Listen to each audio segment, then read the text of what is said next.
अस्सलामु अलैकुम। आज हम पढ़ेंगे क्रिप्टोऑर्किडिज्म, जिसका दूसरा नाम है अनडिसेंडेड टेस्टीज।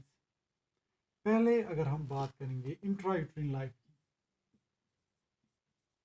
इंट्रायूट्रिन लाइफ इंट्रायूट्रिन लाइफ में क्या होता है? जो ये टेस्टीज है up to seventh month they lie intra एब्डोमिनली।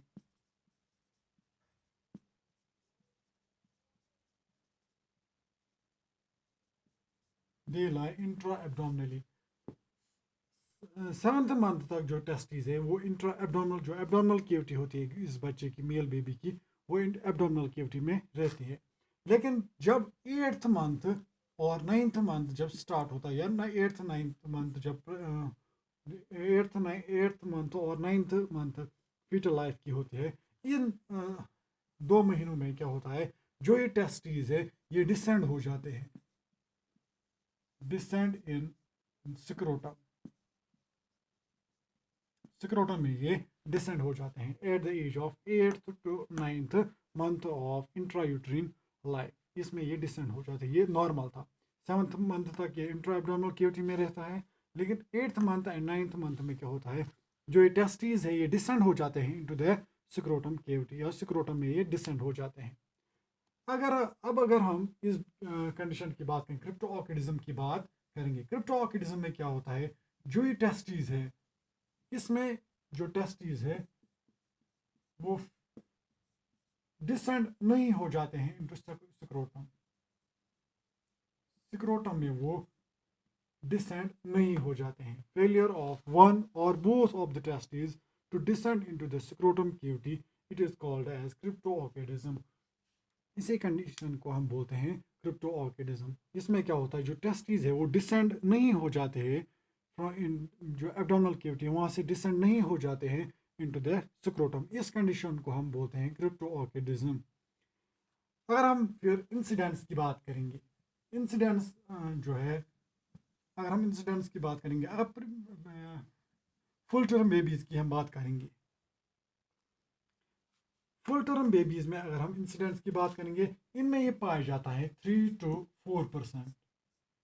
3 to 4% जो फुल टर्म बेबीज है उनमें 3 to 4% बेबीज में ये पाया जाता है।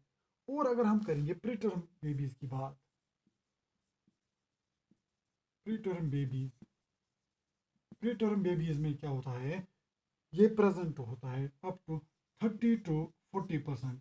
दैट मीन्स मेनली ये ज़्यादातर पाया जाता है, जो प्री टर्म बेबीज है उनमें ये ज़्यादा पाया जाता है, अप टू 30 to 40% ये पाया जाता है। ये थी इसकी इंसिडेंट्स।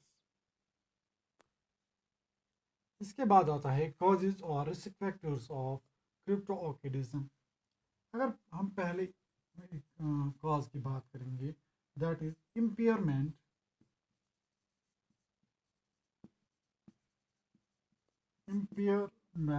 Of the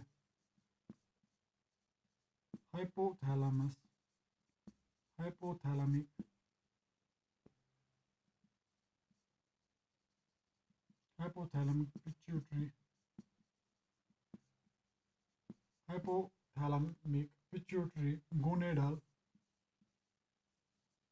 axis। ये एक एक्सीज है। अगर इस axis hypothalamic pituitary gonadal axis, ये एक एक्सीज है, अगर इस एक्सीज में कोई इम्पेयरमेंट, कोई प्रॉब्लम हो जाएगी, उसकी वजह से हो सकता है क्रिप्टोऑर्किडिज्म। बिकॉज जो ये एक्सीज है वहाँ से हार्मोन्स निकलते हैं, हार्मोन्स, और वो हार्मोन्स क्या करते हैं, वही स्टिमुलेट करते हैं टेस्टीज को, स्टिमुलेट करते हैं टेस्टीज को। जब ये स्टिमुलेट करेगा टेस्टीज को, उस वक्त जो टेस्टीज है वो डिसेंड हो जाते हैं फ्रॉम जो कैनाल होते हैं, इंग्विनल कैनाल, उस वहाँ से डिसेंड हो जाते हैं और पहुँच जाते हैं स्क्रोटम में। लेकिन अगर इस एक्सिस में कोई प्रॉब्लम हो जाएगी, हाइपोथैलेमिक पिट्यूटरी गोनेडल एक्सिस है, अगर इस एक्सिस में कोई प्रॉब्लम हो जाएगी, उसकी वजह से भी क्रिप्टोऑर्किडिज्म हो सकता है। इसके अलावा कुछ और काज है, लाइक इसके अलावा जो है वो जेनेटिक फैक्टर्स, या अगर किसी में होगी फैमिली हिस्ट्री,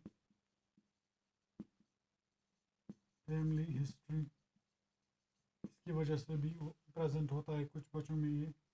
या अगर जो ये पाथवे है, जिस पाथवे से ये डिसेंड हो जाता है स्क्रोटम में, अगर उस पाथवे में कोई ओब्स्ट्रक्शन आ जाएगी, एनाटॉमिकल ओब्स्ट्रक्शन,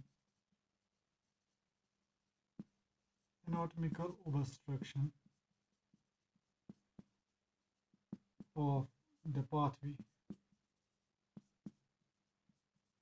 और उस पाथवे में कोई भी प्रॉब्लम, कोई भी ओब्स्ट्रक्शन आ जाएगी, उस वजह से भी क्रिप्टोऑर्किडिज्म या अनडिसेंडेड टेस्टिस प्रॉब्लम हो सकती है। इसके अलावा मैंने पहले ही बोला, लो बर्थ वेट बेबीज़ जो हैं उनमें ये पाया जाता है, या प्रीटर्म बेबीज़ उनमें ये ज़्यादा पाया जाता है, ये भी एक कॉज है या रिस्क फैक्टर। इसके अलावा अल्कोहल कंजप्शन,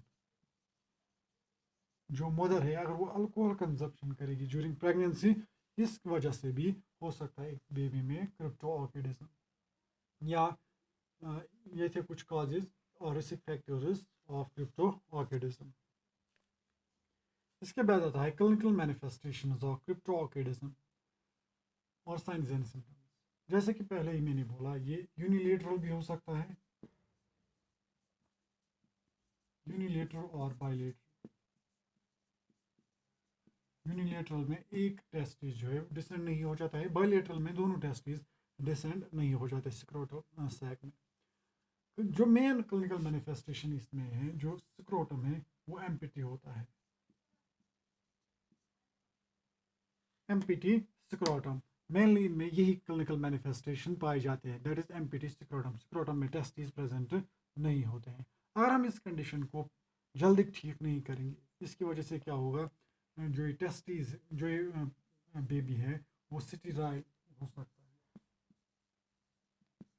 स्टेराइलिटी दैट मीन्स उसमें फिर बाद में स्पर्म फॉर्मेशन नहीं हो जाएगी, वो स्टेराइल हो जाएगा फिर।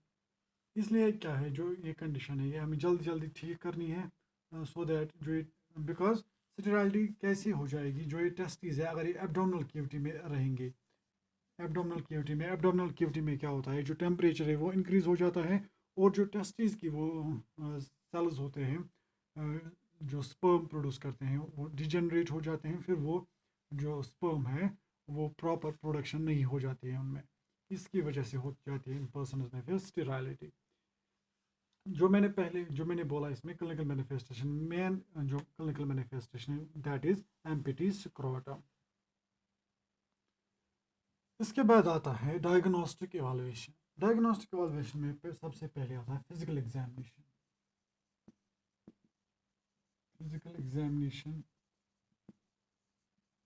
और रिलेटेड हिस्ट्री, हाँ रिलेटेड हिस्ट्री हम ले सकते हैं क्लाइंट से। इसके अलावा हम कर सकते हैं इनमें यूएसजी और लेप्रोस्कोपी भी हम कर सकते हैं। लेप्रोस्कोपी इनकी वजह से हमें हम इनकी वजह से पता लगा सकते हैं इस क्लाइंट में क्रिप्टोऑर्किडिज्म प्रेजेंट है कि नहीं। ये थे डायग्नोस्टिक इवैल्यूएशन। इसके बाद आता है मैनेजमेंट। मैनेजमेंट अगर हम देखेंगे, जो ये अनडिसेंडेड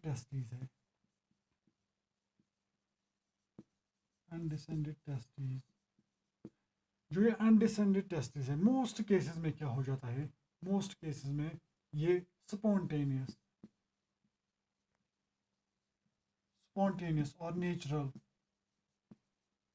नेचुरल डिसेंड हो जाता है, स्पॉन्टेनियस और नेचुरल डिसेंड हो जाता है up to 1 year,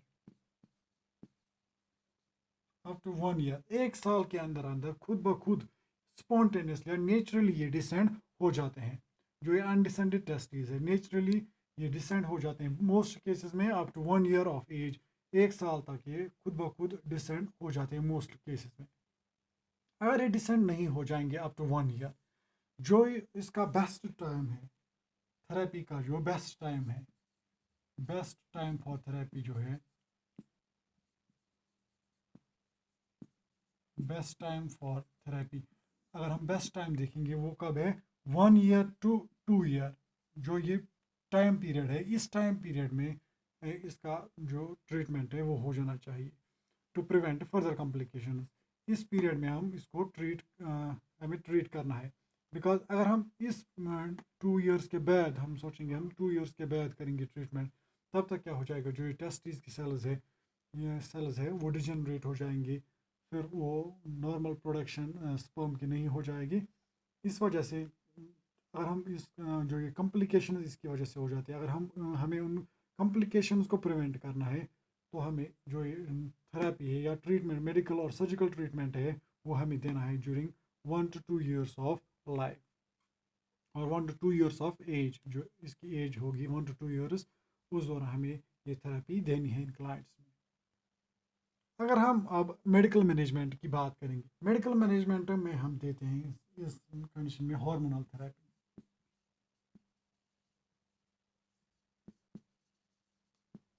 hormonal therapy like HCG।